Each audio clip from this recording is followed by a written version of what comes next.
Muito bem, estou de volta e nós vamos para a nossa quarta e última lição nessa série Fundamentos. Nós já tivemos a oportunidade de, na primeira lição, estudar o contexto da reforma. Na segunda lição, as duas primeiras solas, sola Escritura e sola Cristo. Na terceira lição, sola Graça. Mas agora, na última lição, vamos estudar mais duas solas.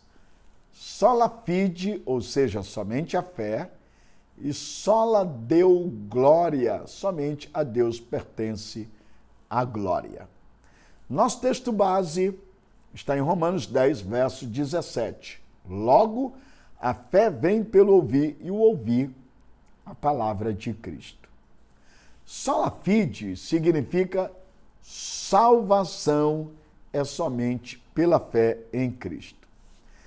Interessante. Um dos pilares da reforma protestante do século XVI foi uma volta à doutrina apostólica da salvação pela fé em Cristo Jesus.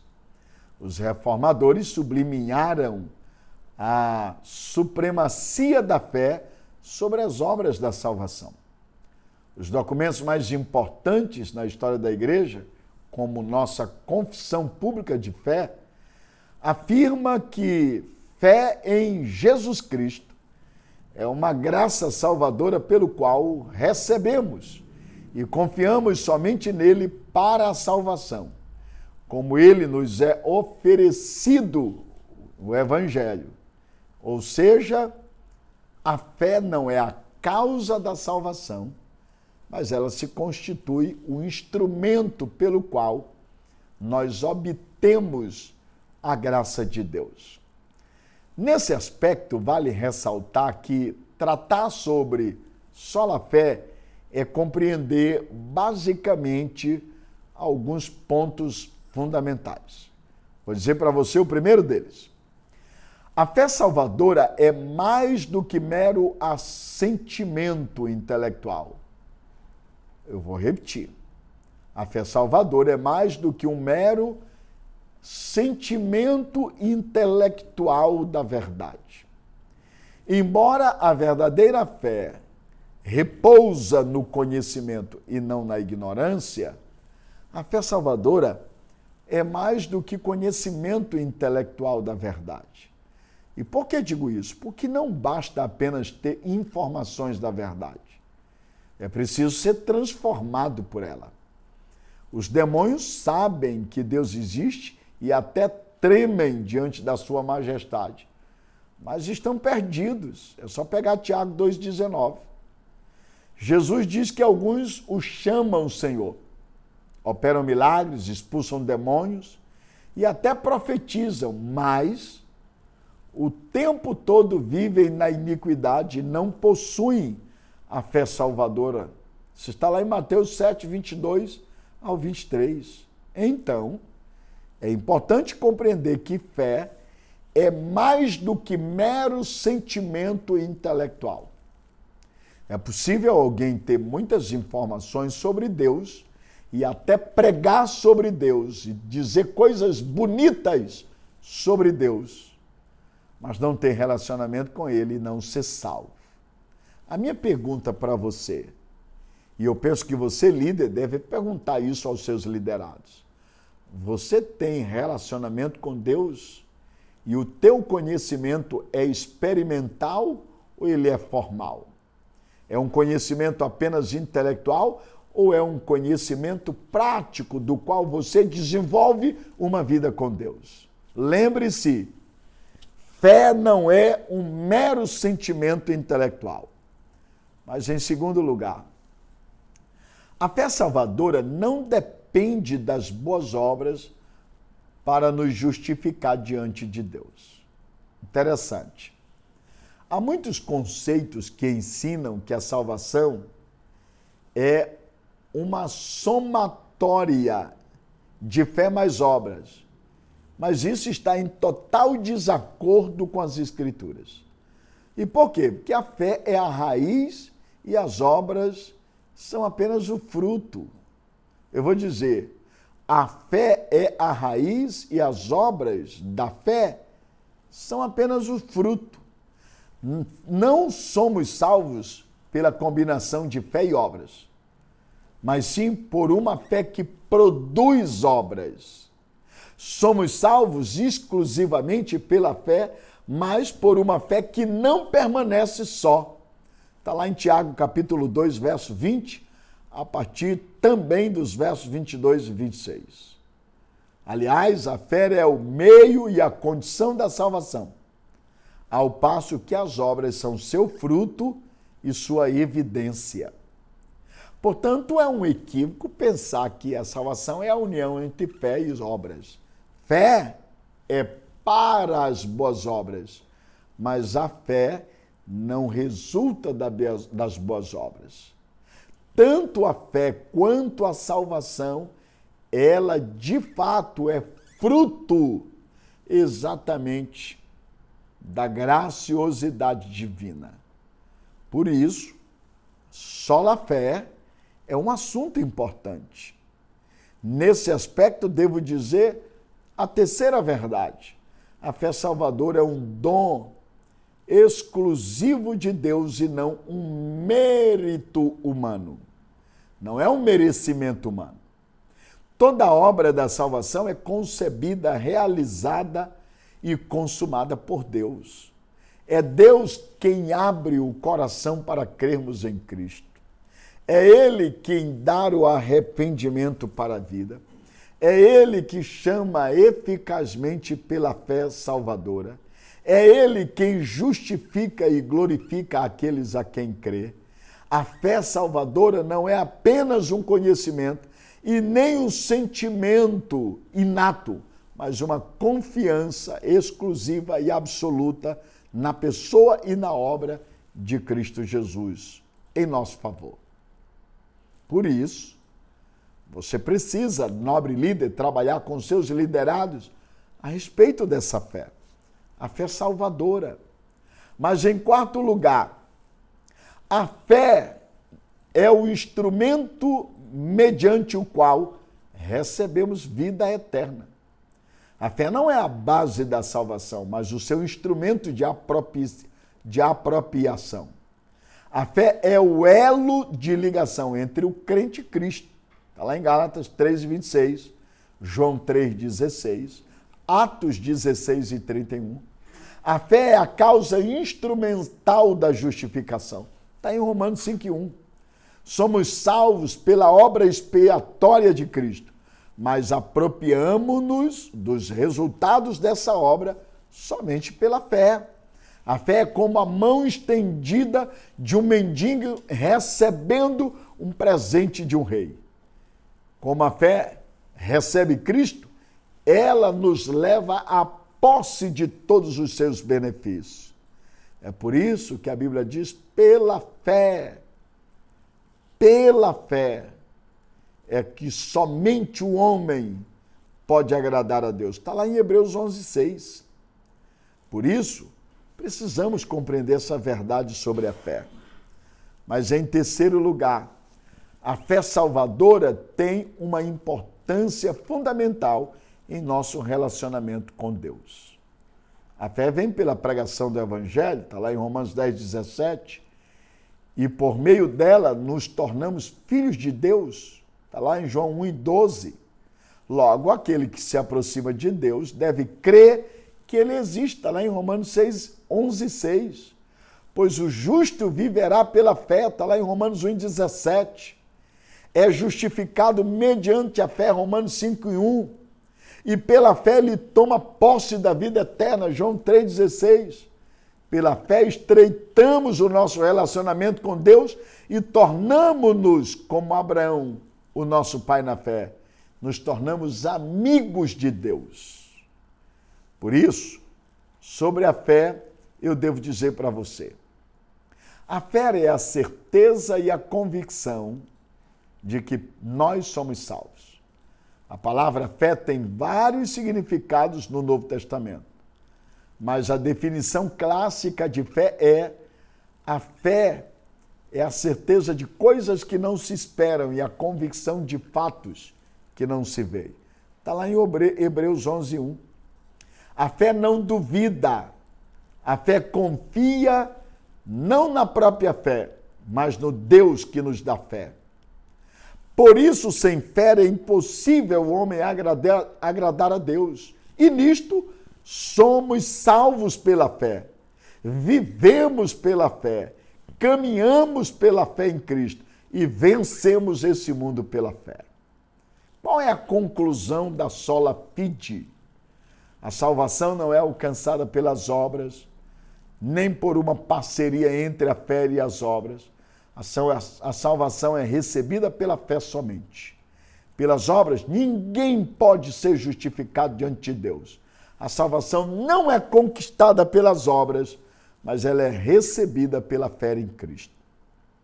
Ela não é fruto do que fazemos para Deus, mas é fruto do que Deus fez por nós lá na cruz. A fé é a causa instrumental da salvação.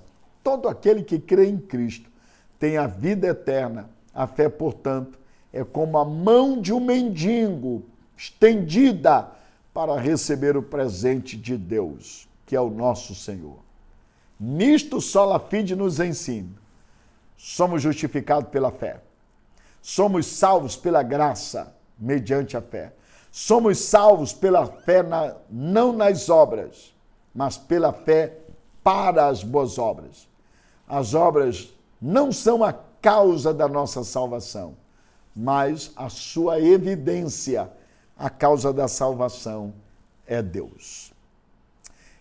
Essa é a quarta sola.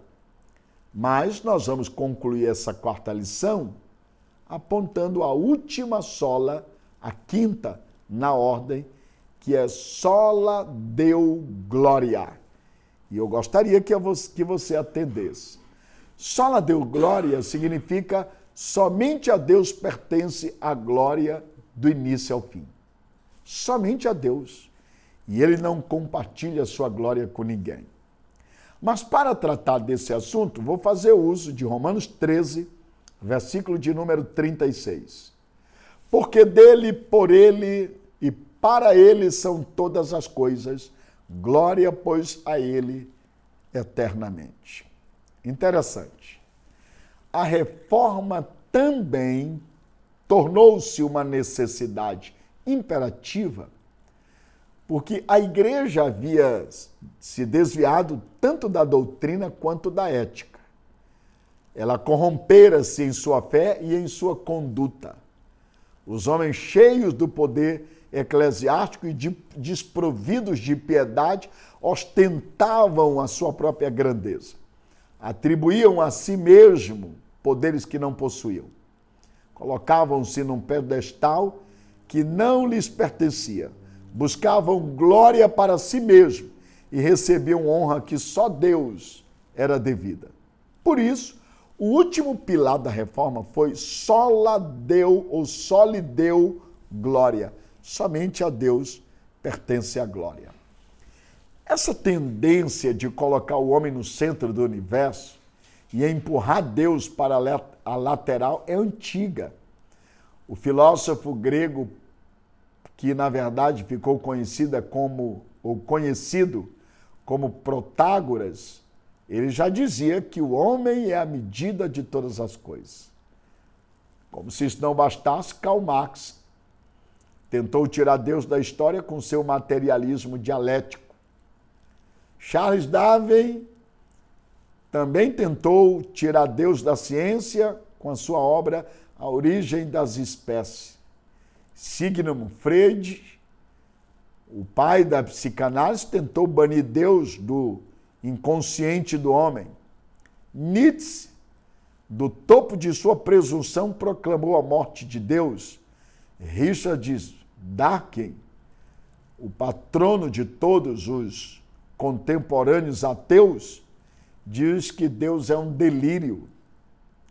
Porém, deixa eu dizer algo para você. Deus está no trono, tem as rédeas da história em suas mãos. E ninguém pode deter o seu braço onipotente. Deus é aquele que escarnece de todos os que tentaram zombar dele próprio. Aqueles que escarnecem de Deus terão que comparecer diante do seu tribunal. E aqueles que negam o soberano Deus e Salvador Jesus Cristo terão que se prostrar e confessar que Ele é o Senhor. E isso farão dizendo que Ele é digno de toda glória para todos sempre. E é mais uma tolice pensar que o homem é o centro do universo. Deus nunca abdicou da sua posição de ser o soberano Senhor dos céus e da terra. Ele é majestoso, revestido de glória. Ele mede as águas na concha de suas mãos e pesa o pó das montanhas e balança com precisão. Ele mede os céus a palmo e espalha, e, sobretudo, as estrelas no firmamento. Ele considera as nações da terra. E mais do que isso, ele, com um pingo que cai de um balde, ver o príncipe da terra com nulidade. Porque Deus não divide a sua glória com ninguém. Deus é Senhor. Ele governa tudo e todas as coisas. Só Ele, Deus, deve ser tributado à glória. Ele criou todas as coisas e sustenta com o seu poder. Ele planejou a nossa salvação e na eternidade executou-a na história e consumará na sua segunda vinda.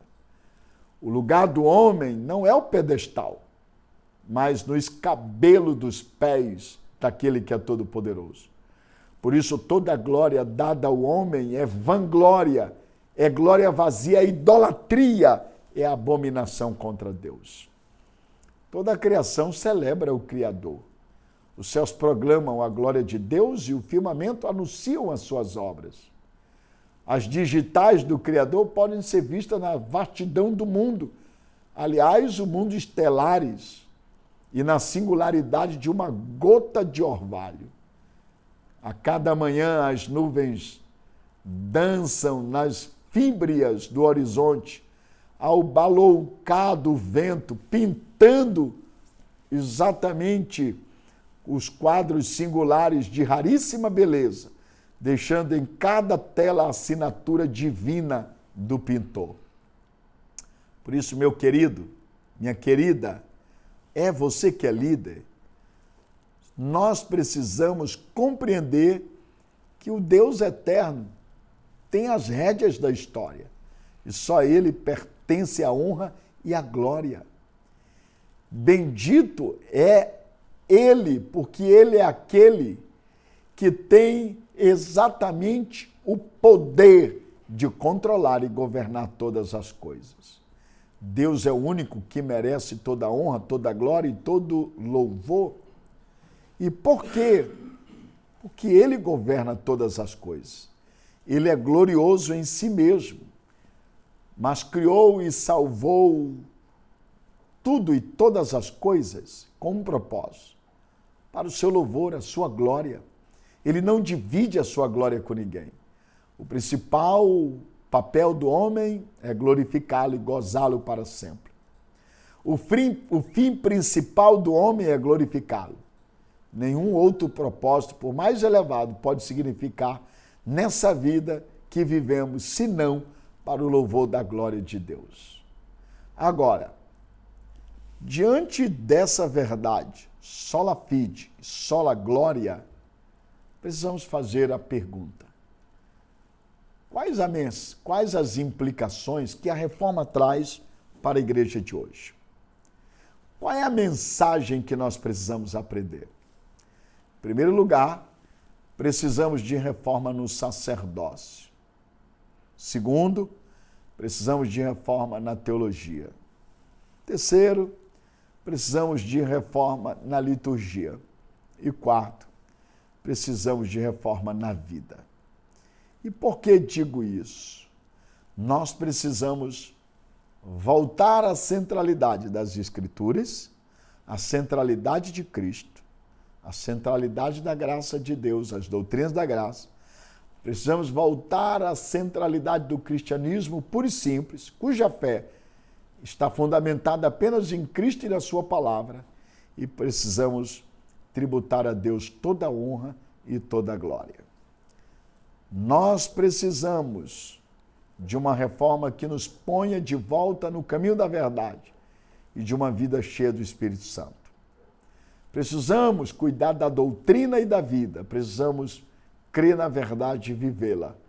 Precisamos de ortodoxia e piedade.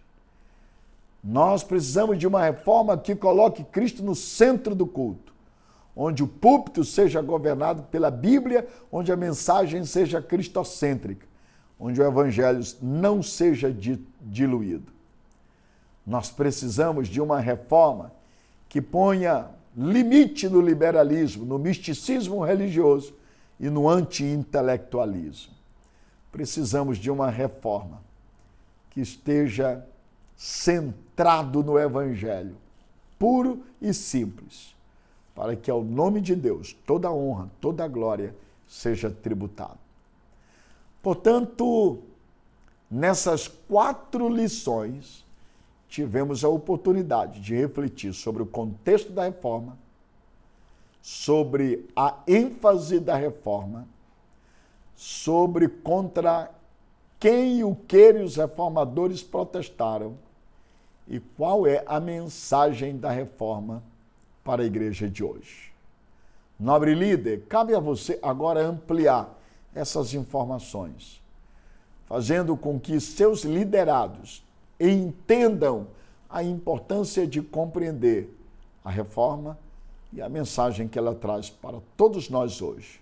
Deus te abençoe, que o Eterno continue te agraciando, que nós sejamos instrumentos na glória de Deus, na edificação da fé e na expansão do seu reino. Deus te abençoe e até o nosso próximo encontro.